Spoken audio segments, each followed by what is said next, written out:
actually progressed much aggressively towards the extra time. I have never seen anything that fast-paced. You know, it had a lot of octane action in it. I saw both sides trying to, you know, the ball was flowing from box to box. It was very fluent. I think for me, the highlight of that match was actually the extra time. Both sides brought it. They brought their A game. Right. But unfortunately, Hull City couldn't make it. Unfortunately. But they did give up. They did give out a good fight to Arsenal FC. And I must say this live without taking too much of our time talking on how Arsenal FC did win this particular game because of time. Remember, after that, at the back of your mind as you analyze this particular fixture, this was a long time coming and was a fantastic scoreline for them. Well, victory, not necessarily scoreline. Tayo, why are you blackmailing me with time? For 9 years, I've waited for this day to analyze this, and you blackmail me with time. Anyway, coming back to this game, as it were, why does Arsenal FC have to do things the hard way? I mean, simple things you can do. Take a 1-goal lead and let Arsenal fans the world over just calm down, you know, ease their nerves. But what did they do? They allowed Hull City to run over them. Steve Bruce set up his team in a very formidable way. 3 centre-backs and 3 defensive midfielders. It was brilliant. They closed up Arsenal in the first 10-20 minutes. Arsenal didn't have space to play anything. And then before we know what was happening, 2 goals up. It was exactly what where Hull and Steve Bruce wanted to be. But the turning point for me in this game was critically when Kazuya scored that free kick. Someone said that goal is worth 2 or 3 goals. It was brilliant, 2 goals to 1.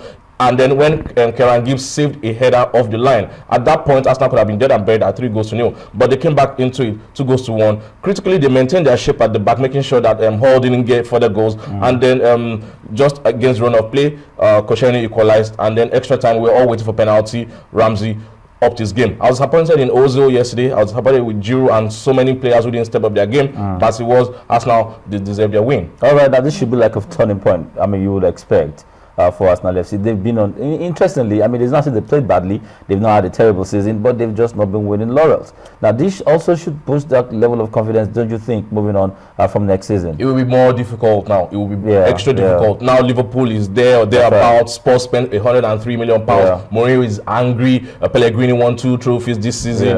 And Martinez with Everton as well. Man United is going to have a new manager.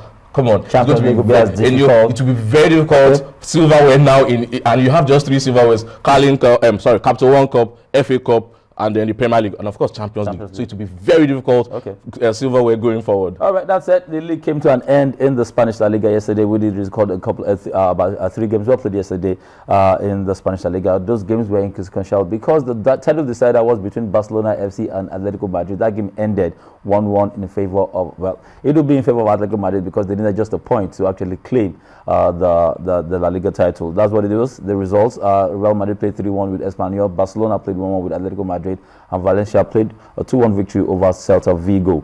The log table as it stands, because it has ended, we have Atletico Madrid on top with 90 points after playing 38 games. Barcelona second with 87 points. Third on points with Real Madrid, also with 87 points. Bottom of the table we have Osasuna, Valladolid, and Real Betis.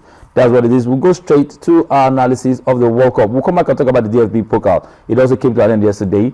We did see a situation whereby Bayern Munich actually defeated their arch rival Borussia Dortmund. We're going to talk about that, but let's go straight to the World Cup proper, as it's about less than 30, is definitely less than 30 days, about 28 days to the World Cup. I'm going to start with you, Folabi Da Silva. We're going to be focusing on Group A, that we have Brazil, Cameroon, Croatia, and Mexico. Yes, well, as you know, around the world, the most of the leagues are ending. We saw the EPL end last week. We saw Arsenal clinch to, the Glory Cup yesterday. We saw the German league is over. The Spanish La Liga ended yesterday. And, you know, the Italian league is wrapping up today. So all roads lead to Brazil 2014. So for football aficionados, Brazil is the way to go. Well, in Group A, as you rightly said, we've got Mexico, Croatia, Brazil and Cameroon. For Brazil, when it comes to football and World Cup, they're not newcomers. You see, Brazil, they have one too many experiences, and they've also, you know, they hosted the World Cup in 1950, and you know, they are actually the countries that have made all appearances in the World Cup, and they've gone ahead to win it 5 times. They won it in 1958, in 62, in 70, in 94, and in 2002. So when it comes to football and World Cup, Brazil, I think they have a synergy going on there. And then also when it comes to football, they have shared history with the 3 countries in their group. Brazil, they met with the opening match for Brazil 2014, I must mention, is Brazil-Croatia. And then this echoes what happened in 2006, where Brazil played Croatia and beat Croatia 1-0. Also, the same can be said for Cameroon. Brazil met with Cameroon in 1994, USA 94, and they left a horrible taste in the mouth of the Africans. They beat Cameroon 3-0. That was an impressive match. And also, Brazil and Mexico, these are 2 nations that do not need any football introduction. Brazil and Mexico, they've actually met 38 times, and out of that 38 times, 4 of those moments were World Cup moments. So this is to tell you that Brazil, they are world powers when it comes to football. The key players to watch out for: the leading man in Brazil, Coach Luis Felipe Scolari, has dropped his 23-man list. Out of that 23-man list, there's actually a little bit of, let's call it, controversy or criticism, because he left 3 big names out. He left Robinho out, he left Kaká and Coutinho.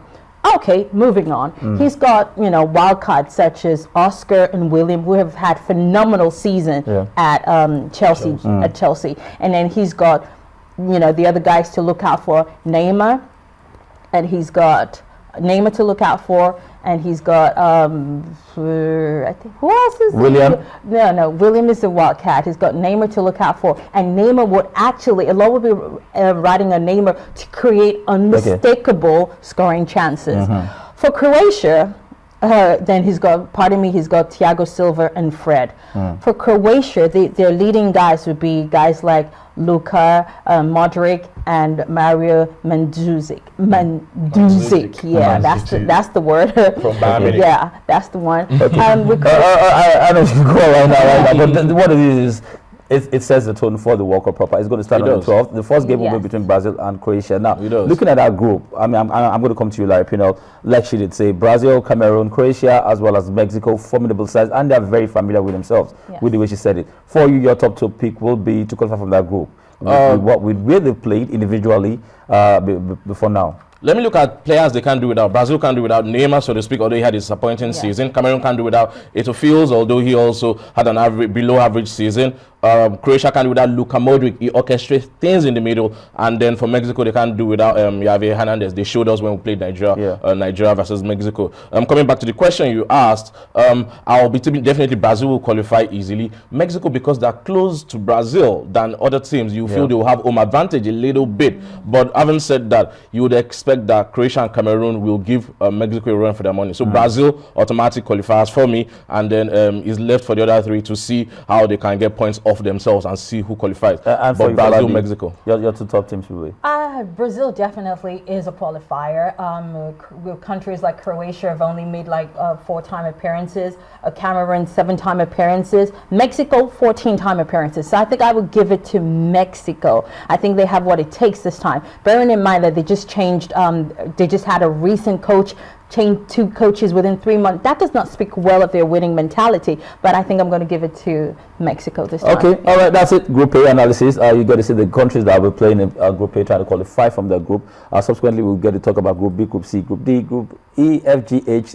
That's H. I mean, that's where I think it H or I. Yeah, I think that's where it is. So Group A, we have Cameroon, Mexico, Brazil, and Croatia. These are the 4 countries, nations that will be qualifying from Group A. That's what it is. With the analysis, subsequently, we also get to talk some more. I'll keep you up to date with a team analysis. As it stands now, Brazil have selected their maximum squad, and it looks like they are very ready. They are hosting anyway. So I mean, well, as I said earlier, They hosted it in 1950, and a lot of times Brazil, when it comes to home soil, they have this advantage.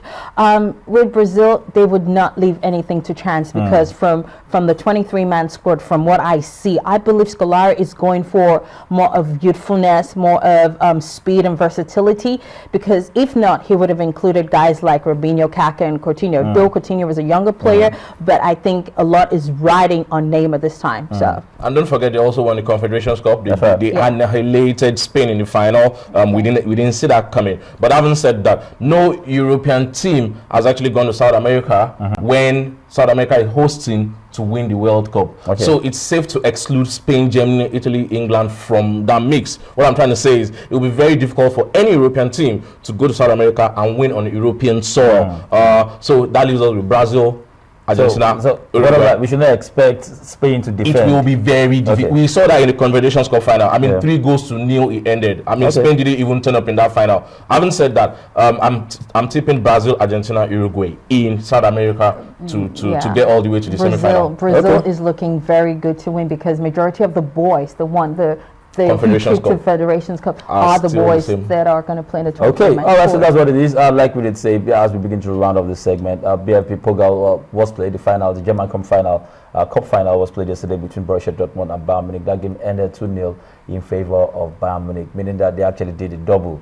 Winning the Bundesliga as well as the German Cup. DFB Pokal. Which I think is a good one for Pep Guardiola. You're very correct. Actually, 4 titles because he won the European Super Cup against Chelsea. I have to mention that. And then he also won the World Cup trophy. So he has come in his first season and has won 4 trophies. Why he's been vilified, I don't exactly understand. But it would be a disservice if we don't mention what Atletico Madrid did yesterday. I thought it was impressive, despite the fact that Diego Costa was actually injured and Aden Turan. They still went ahead to get the needed what's it called now? They needed score draw, and they eventually lifted the doing that at Nou Camp. That was very much like Barcelona. And then they broke the hegemony between Real Madrid and Barcelona for the past 10 years. So to speak, Simone winning as a player and as a coach. Okay, good one to him. Diego Simeone has been fantastic. The passes we'll be talking about him, and eventually they break the deadlock. That's what it is. We'll leave you with the champions of the 5 selected countries, major leagues across the world. We have Italy, Spain, Germany, France, and England. Now, for Italy, this slide will come on your screen any minute from now. The champions for Italy in the Italian Serie A was Juventus with 99 points after playing 37 games. They have an outstanding game today. Should they pick maximum points, they'll be breaking the 100 points deadlock, 100 points mark. Spain, we have Atletico Madrid. They came second with 90 points after playing 38 games. Germany, we have Bayern Munich. They have 34 games because they have an 18-team format. They had 90 points as well. France, we have PSG after playing 38 games. They have 89 points. And in England, we have Man City with 38 games and 86 points. That's what it is. That's our time permit us to celebrate more. You didn't have FA Cups? No, I'm talking about champions. No FA Cup. No FA Cup. That's what it is. It's going to set the tone for the finals of for the Champions League next season. These guys, with what you saw, Falabi, final words on the segment. Do you think these were the best teams? Are these the best teams across the leagues? Wow, you see, as I keep saying, Itai, you never could call. When it comes to football, let's just hope that the coaches are actually. They have the winning mentality. And they retain the winning mentality, Larry. Real Madrid, Atletico Madrid, looking forward to that. The Champions League, trophy goes back to Spain. Sevilla cracked Benfica. Gutman cost still on. Spain are apparently the best country this side. That's all time with Permanent Stick. I'd like to say thank you to both of you for doing just to this segment. We're going to break. When we come back, Ken has the Supporters Club in the studio. I'm sure he has a lot to say as regards how they'll be supporting the Super Eagles when they get to play at the World Cup. Till we come here again next week, don't go anywhere. Ken will be back with the rest of the program. See you again.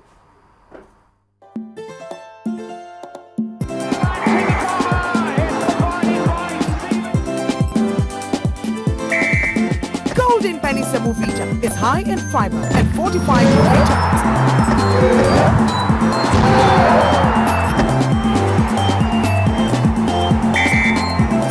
Get your game on with the meal for champions.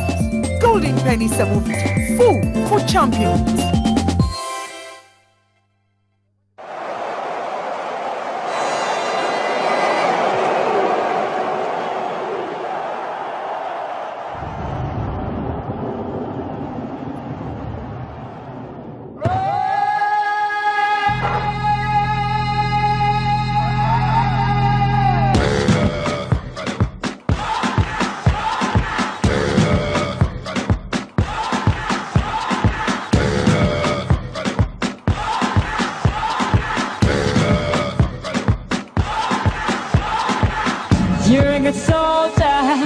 losing your battle. Pick yourself up and dust yourself off and back in the saddle. You're on the front line, everyone's watching. You know it's serious, we're getting closer, this isn't over. The pressure's on, you feel it, but you got it all, believe it. When you fall, get up, oh, oh, and if you fall, get up, eh, eh. Tamina, mina, sangalewa, cause this is Africa. Tamina, mina, eh, eh, waka, waka, eh, eh. Tamina, mina, sangalewa, this time for Africa.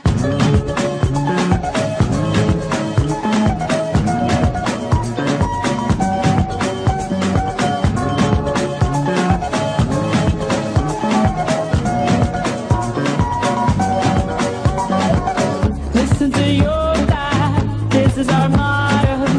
Your time to shine, don't wait in line. Y vamos por todo. People are raising their expectations.